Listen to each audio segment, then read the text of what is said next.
하나님의 나라가 이 땅 가운데 임한다고 하는 것은 이 복음을 전하고 영혼이 구원받고 전도하고 선교하는 이 외적인 사역들을 이야기하는 것입니다. 그런데 예수님께서 주기도문을 하시면서 가장 먼저 이름이 거룩히 여김을 받으시오며 라고 말씀하신 이후에 이 나라가 임하시오며 그렇게 기도하고 있습니다. 그래서 여러분, 이 주기도문의 기도는 앞에 뒤의 내용이 거의 다 연결이 되어 있는데, 동일하게 오늘 말씀도 나라가 임하는 것이 곧 하나님의 이름이 거룩히 여김을 받는 것이라고 할 수 있습니다. 여러분, 하나님의 이름이 거룩히 여김을 받는다고 하는 것은 하나님만이 영광을 받으시옵소서라는 기도의 제목이죠. 그게 우리 신앙의 궁극적인 목적인데, 하나님의 나라가 임할 때 우리 마음과 그리고 우리의 생각과 그리고 가족들 가운데 또 믿지 않는 불신자들이 하나님을 알게 될 때 그게 나라가 임하는 것이죠. 그리고 그 나라가 임하는 것이 바로 하나님의 영광을 드러내는 삶이라고 할 수가 있습니다. 여러분, 동일하게 이 기도의 제목은 하나님의 나라가 임하고 복음을 전하고 전도하고 선교하는 것은 하나님의 영광 안에, 그 범주 안에 포함되어 있는 것이죠. 그래서 이것은 하나님의 영광보다 앞서지 않습니다. 교회가 최우선으로 해야 할 것은 전도하고 선교하고 영혼 구원하는 것이죠. 그거 없으면은 교회는 존재할 목적이 없는 것이죠. 사람이 모여서 위로받는 것이 교회가 아니라 교회는 하나님의 이 영광을 위해서 영혼 구원하는 일에 집중해야 하는 것이죠. 전도하고 선교하는 것. 여러분, 근데 중요한 것은 뭐냐면은 전도와 선교와 영혼 구원도 하나님의 영광보다 중요한 게 아니에요. 그래서 이 전도하고 선교할 때도 하나님의 영광이라는 그 범주 안에서 제한적으로 해야 되는 것이죠. 다시 말하면 뭐냐면은 복음을 전하고 전도하고 선교하고 교회로 사람들을 이끌어오는 것은 좋은데, 그게 하나님의 영광, 하나님의 이름대로, 그러니까 다시 말하면 성경이 기록된 그 방식을 따라서 하지 않으면 하나님의 영광을 가려버리는 것이라고 할 수 있습니다. 오늘날의 이 한국교회 가운데에서 자주 사용하는 방법, 그 예전에도 마찬가지였지만 신비주의가 있습니다. 신비주의. 체험을 강조하고 이렇게 환상적인 것을 경험하고 이빨이 막 금리빨로 변하고 그런 좀 초자연적인 사역들을 하는 것을 통해서 많은 교회들이 이 사람을 모으는 데 성공을 했습니다. 사업에 성공한 거죠. 근데 여러분, 교회는 그런 곳이 아니에요. 복음을 전하고 전도하고 선교하는 것도 하나님이 주신 최고의 사명이지만 하나님이 원하시는 방식을 따라서 해야 되는 것이죠. 그게 하나님 영광을 위해서 전도하고 선교하는 것이라고 할 수 있습니다. 그래서 여러분, 정말로 건강한 교회는 하나님의 말씀을 따라, 이 말씀을 따라서 복음을 전하는 것이죠. 그리고 믿음은 오직 하나님의 말씀을 들음을 통해서만이 난다고 했습니다. 교회는 단시간에 성장할 수 없습니다. 아니, 여러분, 정말 건강한 교회는 대형 교회가 될 수 없는 것이죠.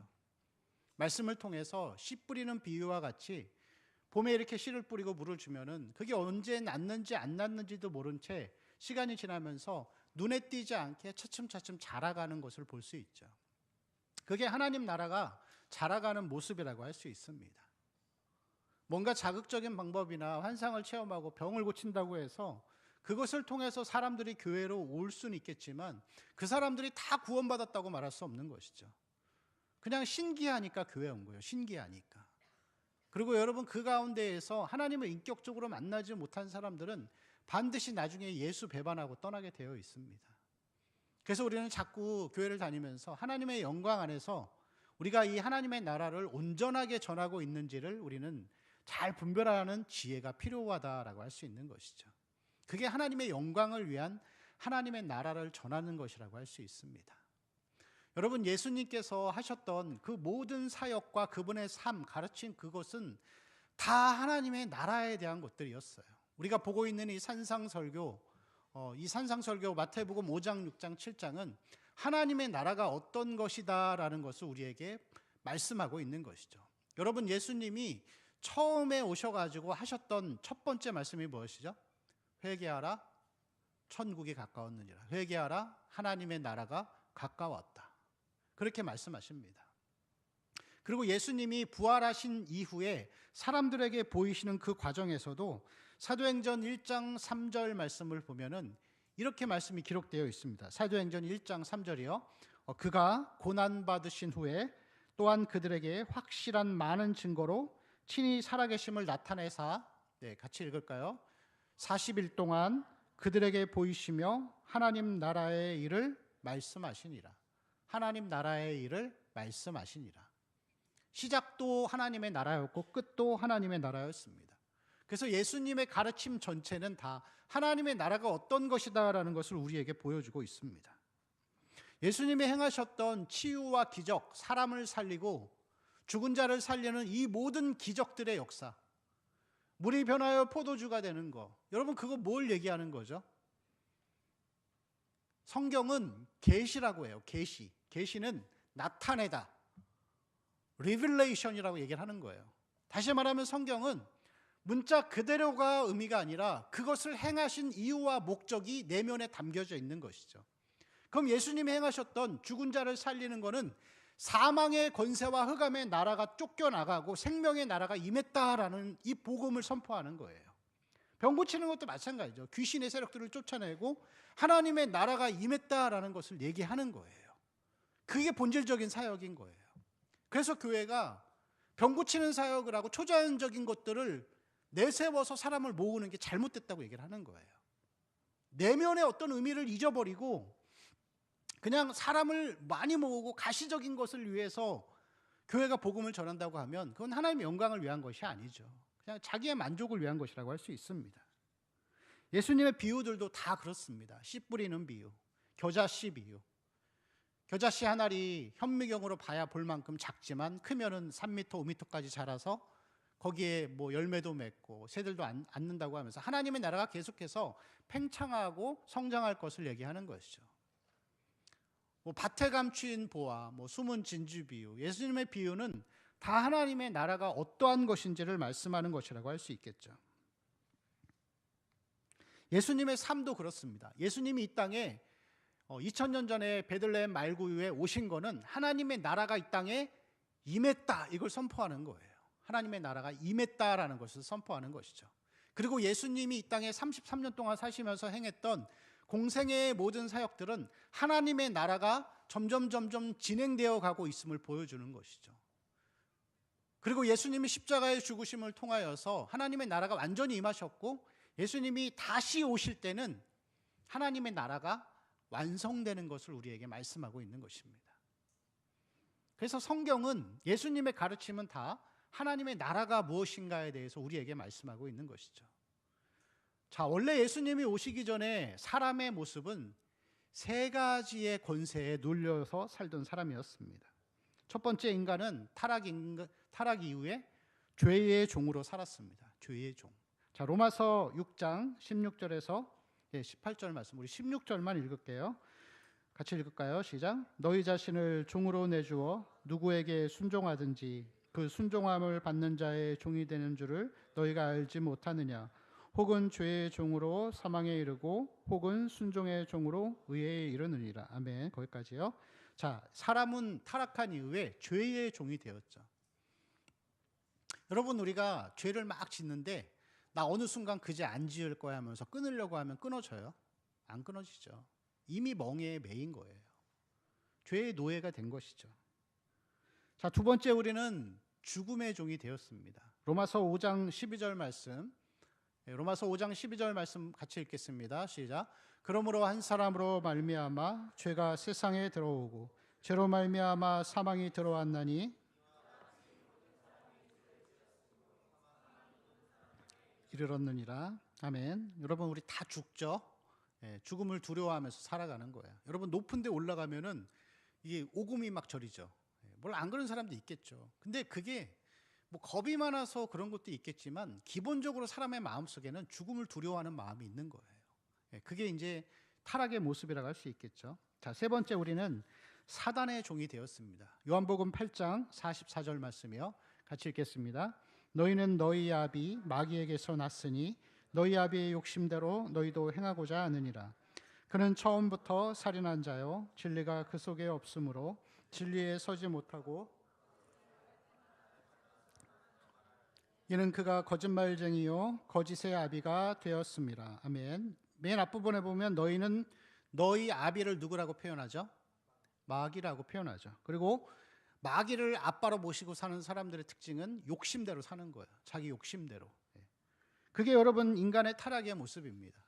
그러나 동시에 예수님이 십자가에 죽으시고 복음을 선포하고 하나님의 나라가 임하는 것을 통하여서 이 세 가지가 해결되고 정복되는 것을 볼 수 있습니다. 그래서 히브리서 9장 26절을 보면은 예수께서 죄를 해결하시죠. 같이 읽을까요? 그리하면 그가 세상을 창조한 때부터 받았어야 할 것이로되 이제 자기를 단번에 제물로 드려 죄를 없이 하시려고 세상 끝에 나타나셨느니라. 자, 죄의 문제를 해결하셨습니다. 자, 두 번째는 이 죽음을 해결하셨죠. 그래서 디모데후서 1장 10절 말씀 같이 읽겠습니다.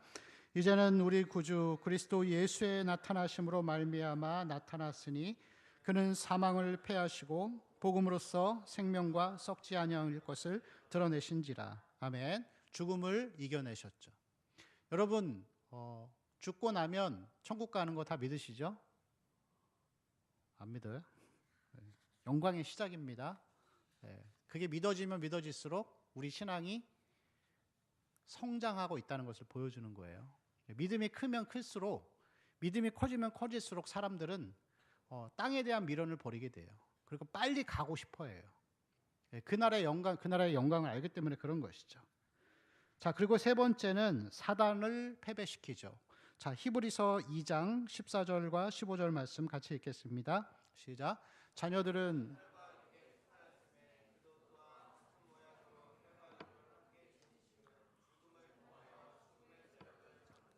곧 마귀를 벌하시며 또 죽기를 무서워함으로 한평생 매어 종로로 타는 모든 자들을 놓아주려 하심이니. 아멘. 자, 사단을 멸하셨습니다.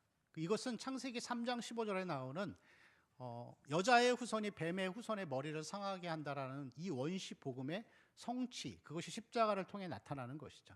여러분, 그래서 우리는 우리의 삶은 하나님의 나라가 임했기 때문에 죄의 문제가 해결된 거예요.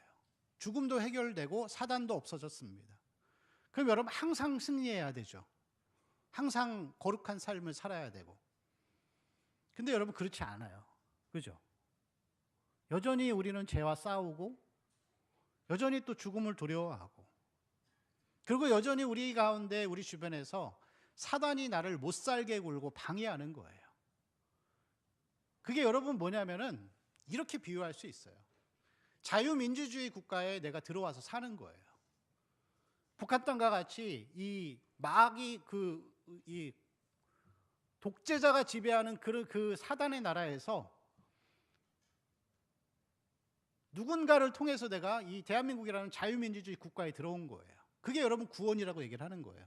근데 여러분 나라가 바뀌고 영토가 바뀌어서 이 영광의 나라에 들어왔지만 이 나라가 정부가 누구죠? 자유민주주의를 표방하잖아요. 여기 살고 있는데 근데 중간중간에 동네마다 테러리스트들이 있는 거예요. 그래서 나라의 법을 무시하고 계속 막 사람을 죽이고 범죄를 저지르고 하는 것이 있는 거예요. 그게 여러분 이게 그 모습이 바로 우리가 이 세상을 살고 있는 그리스도인의 모습인 거예요.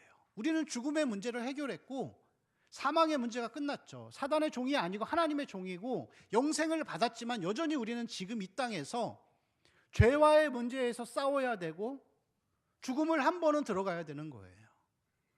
그래서 여러분 우리가 이 하나님의 나라가 임하기를 자꾸 기도하며 그 나라를 소망하면서 살아가야 하는 것이죠.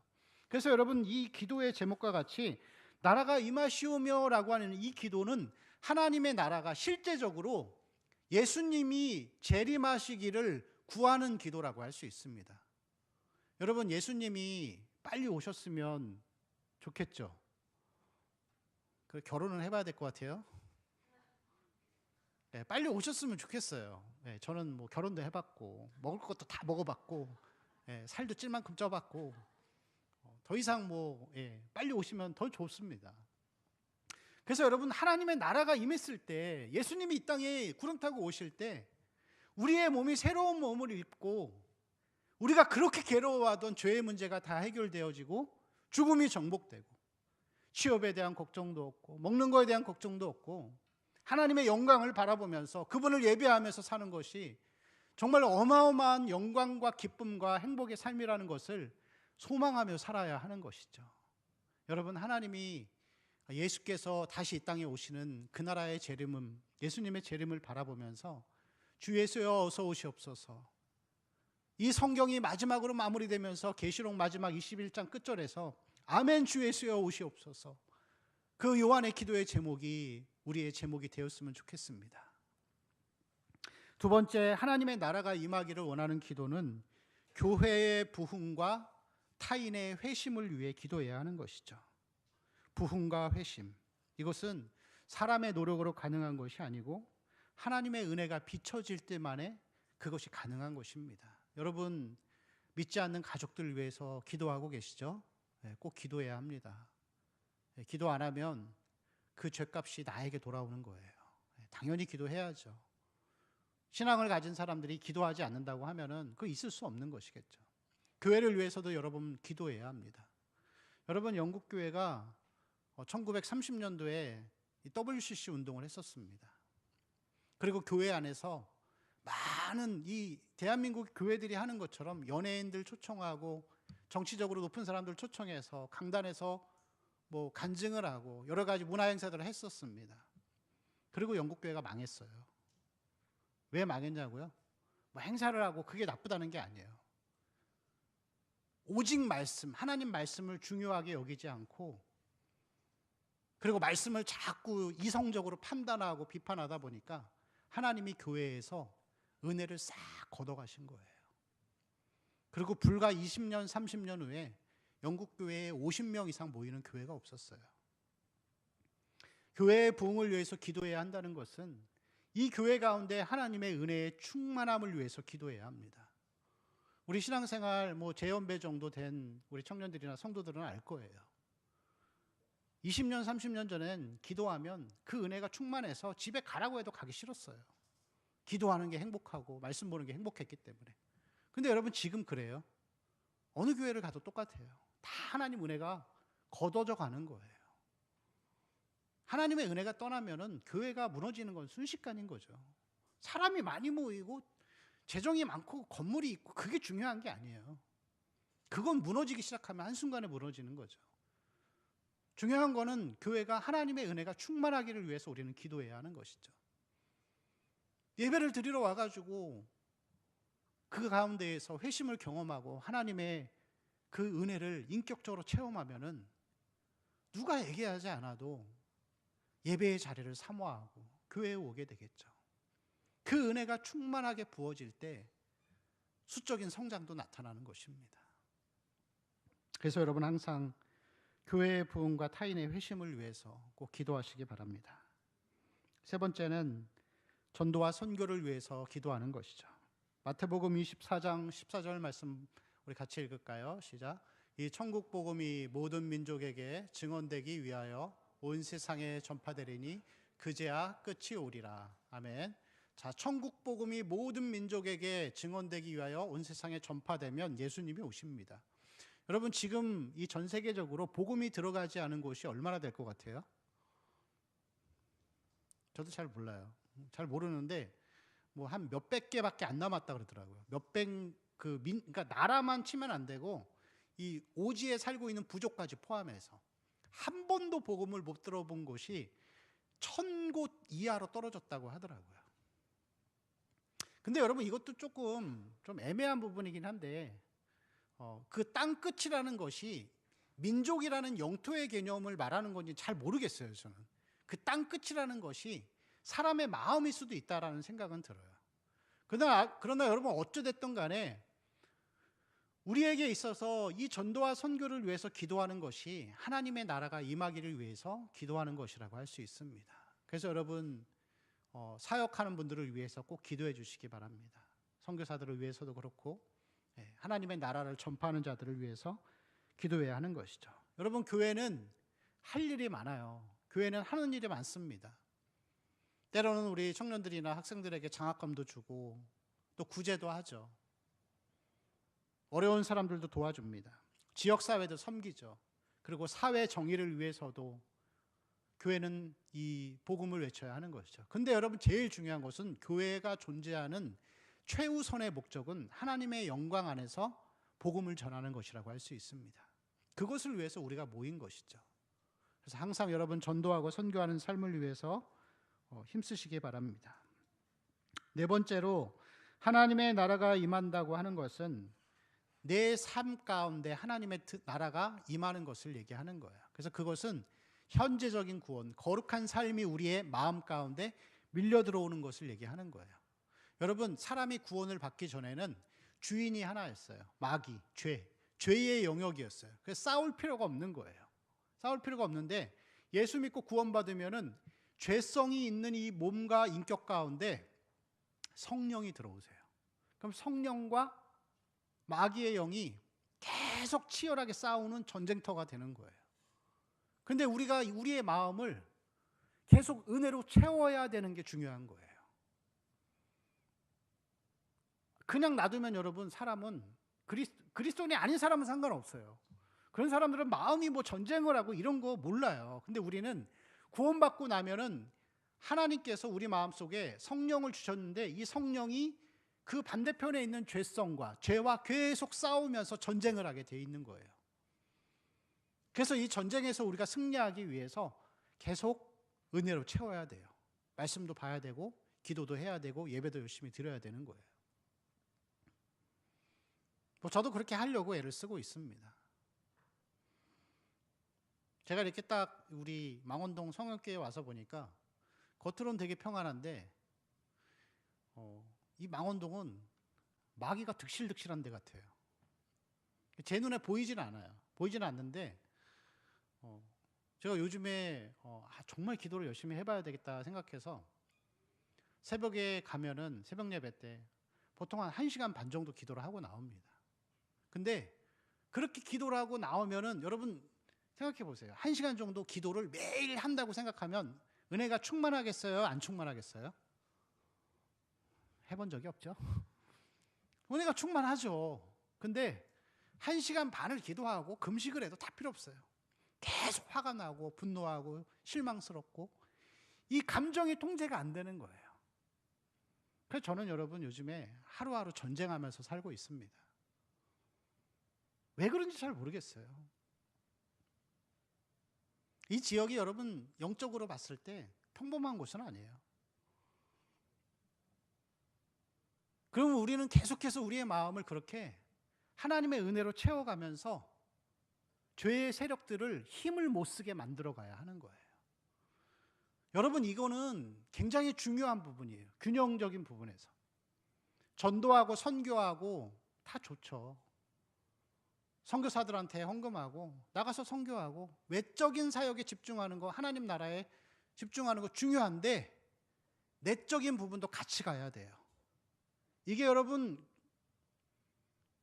균형이 무너져서 내가 하나님의 나라를 이루기 위해서 치열하게 거룩한 삶을 사는 것을 놓쳐버리고 외적인 것만 하면서 나 신앙생활을 하고 있다고 한다면은 그건 뭔가 문제가 있는 거죠. 그래서 우리는 개인의 삶에 있어서 계속해서 우리의 인격과 삶 속으로 하나님의 나라가 들어오기를 위해서 부지런히 기도하며 나아가야 하는 것이죠. 로마서 14장 17절 말씀을 보면은 같이 읽을까요? 하나님의 나라는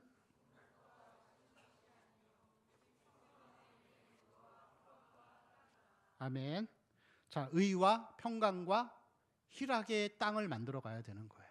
의로운 삶을 살아가는 마음 속에 있었던 불의와 불법과 음란의 마음을 의와 거룩으로 채워가야 하는 것이죠. 두려움 대신에 평강과 기쁨으로, 희락은 기쁨이죠. 두려움 대신에, 불안함 대신에 기쁨으로 만들어가야 하는 것이죠. 여러분, 사도 바울이 그렇게 기도하잖아요. 아무것도 염려하지 말고 오직 모든 일에 기도와 간구로 너희 구할 것을 감사함으로 하나님께 아뢰라. 그리하면 모든 지각에 뛰어나신 평강의 하나님이 너희 마음과 생각을 지키시리라. 사도 바울이 이 기도에서 기도하라 그러는데 기도하면 하나님이 그 기도 들어주실 거야 그렇게 안 하잖아요. 문제를 해결해 주시는 게 아니라 사단의 목적도 그거죠. 그 문제를 통해서 내 마음을 흐트러 놓는 게 목적인 거예요. 그럼 우리도 하나님의 나라가 임하기를 바라고 이 임하는 것을 위해서 살아가기 위해서는 우리 마음을 근심과 걱정이나 두려움의 삶이 아니라 하나님의 평강과 은혜로 지키는 마음을 그렇게 지키며 나아가야 하는 것이죠. 그게 하나님 나라가 우리 안에 임하고 있다는 것을 우리가 증명하는 것이라고 할 수가 있습니다. 우리 마태복음 28장 19절과 20절 같이 읽겠습니다. 시작. 그러므로 너희는 가서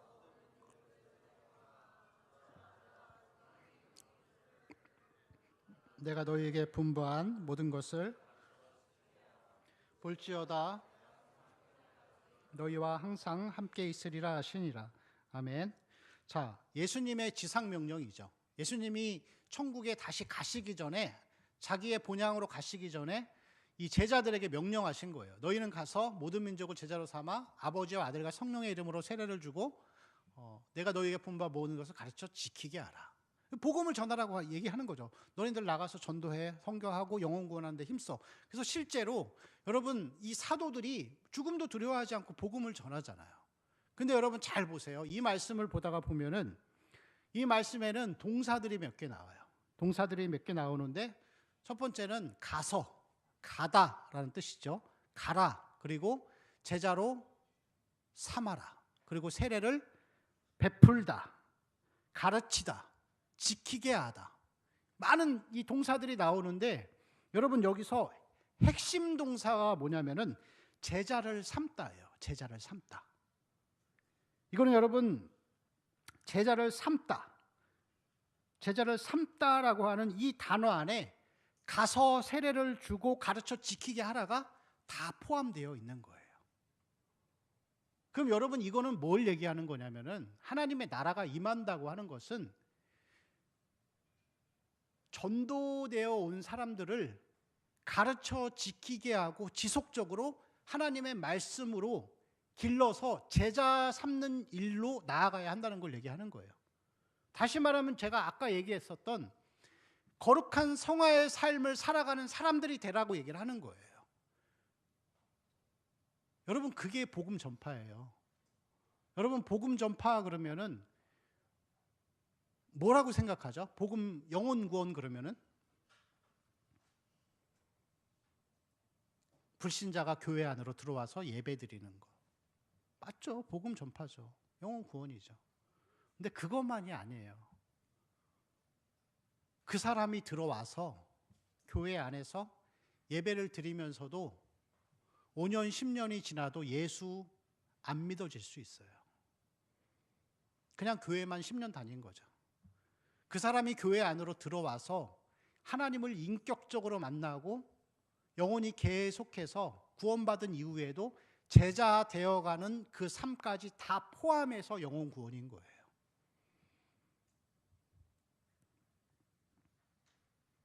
그래서 여러분 우리가 이 땅에서 성화의 삶, 거룩한 삶을 사는 게 그래서 중요한 거예요. 대부분 교회들이 그렇죠. 어떻게 해서든지 어떤 방법을 써서든지 교회에 많이 사람들을 모으는 거. 그럼 제가 여러분한테, 우리 청년들한테 정직하게 물어볼게요. 여러분 구원 받았어요? 제가 우리 리더들 통해서 보고서 다 받아보면은 물론 여러분 구원은 사람이 판단 못하죠. 하나님만 아시죠. 자기도 몰라요. 자기는 구원받았다고 생각하면서 사는데 아닐 수도 있어요. 근데 이렇게 제가 딱 보면은 이 보고서에 올라오는 기도의 제목들, 우리 동네 회원들, 청년들의 상태를 보면은 얘는 정말 하나님을 인격적으로 만났나라는 의구심이 드는 친구들이 너무 많은 거예요. 물론 여러분 교회 오는 게 중요하죠. 예배 자리에 한 번이라도 오는 게 더 중요한데 우리가 이 예배를 드리면서 말씀 가운데 내가 구원받은 사람이고 성화되어 가고 있는 과정인지를 검증하고 확증하는 것도 중요한 거예요. 이 균형이 잘 이루어져야만이 교회가 건강하게 클 수 있는 것입니다. 사람만 많이 모이면 뭐 하냐고요. 이 균형이 있어야 하는 것이죠. 그리고 이러한 우리가 내 마음 가운데에서 거룩한 삶을 이뤄가고 죄와 싸우고 살아가는 그 삶을 통해서 전도도 효과적으로 되어가는 거예요. 자, 마태복음 5장 13절에서 16절까지 말씀 같이 읽겠습니다. 시작. 너희는 세상의 소금이니 후에 나음은 쓸데없어 다만 밖에 버려져 사람에게 밟힐 뿐이니라. 너희는 세상의 빛이라. 산 위에 있는 동네가 숨겨지지 못할 것이요 사람이 등불을 켜서 말 아래에 두지 아니하고 등경 위에 두나니 이러므로 집안 모든 사람에게 비치느니라.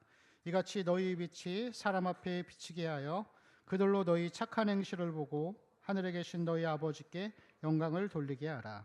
아멘.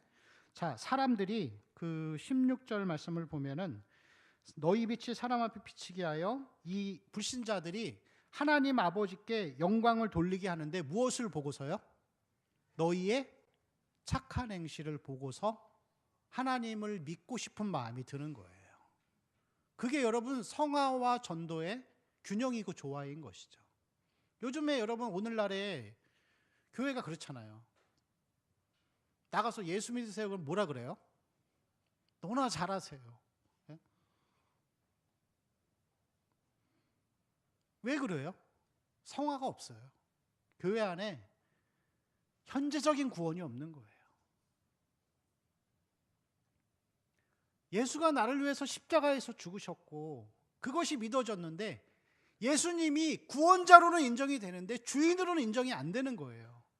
내 삶의 주인이 아니고 내가 여전히 주인인 거예요. 밖에 나가면 내가 주인 행세하면서 내 마음대로 내 욕심대로 사는 거죠. 우리는 예수를 믿는다고 하는 것은 예수 그리스도 그것만 믿는 게 아니라 우리 주 예수 그리스도를 믿는 거예요. 주 예수 그리스도.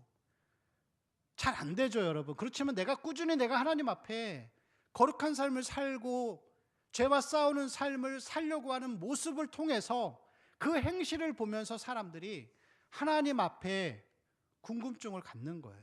저 사람이 믿는 예수는 뭔데 저 사람은 왜 다를까? 그리고 주 앞에 나오고자 하는 마음이 조금이라도 드는 것이죠. 오늘날의 교회가 이렇게까지 어려워진 이유는 복음을 전해도 망가지는 이유는 그거죠. 전도에만 미쳐가지고 그러나 들어온 사람들은 검증도 되어 있지 않고 성화도 되지 않고 그냥 그렇게 세상의 방식을 따라 살아가는 이 무너진 균형 때문에 전도가 더 어려워지는 것이라고 할 수 있습니다. 여러분 하나님 앞에 내가 빛이 되고 소금이 될 수 있도록 계속해서 현재적인 구원을 이뤄가는 사람이 되어야 하는 것이죠. 우리가 보고 있는 이 마태복음 말씀을 보면은 성경 5장을 한번 볼까요?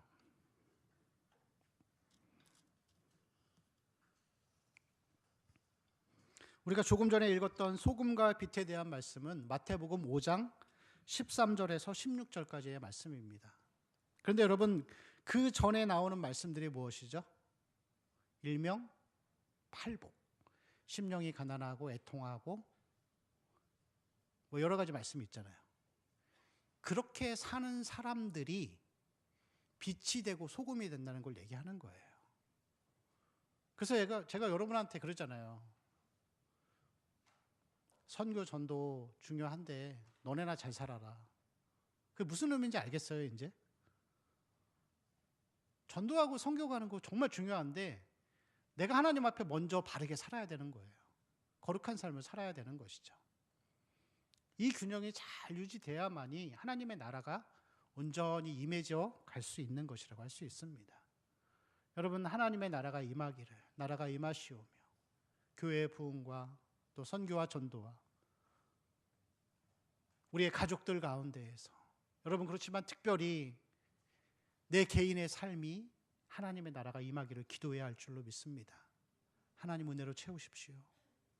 죄와 방탕함과 정욕 가운데 빠져 살지 말고 하나님을 소망하고 거룩한 삶을 소망하고 하나님의 오심을 기다리고 그러한 삶을 통하여서 내 삶이 하나님 앞에 경건하게 서어가는 그 삶을 통하여서 그 착한 행실이 많은 사람들에게 비춰짐을 통하여서 또 전도도 선교도 열매를 맺어가는 우리 청년들과 성도들의 삶이 되시길 축원합니다. 찬양하고